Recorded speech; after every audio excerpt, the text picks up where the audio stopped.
காசு பணம் இல்லாதவன் ஏழ மகன்தான். அவன் காட்டோரமா ரோட்டோரமா படுத்து தூங்குறான்.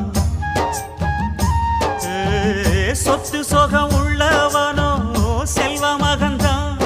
அவன் பஞ்சு மெத்த போட்டிருந்தும் முழிச்சு ஏங்குறான்.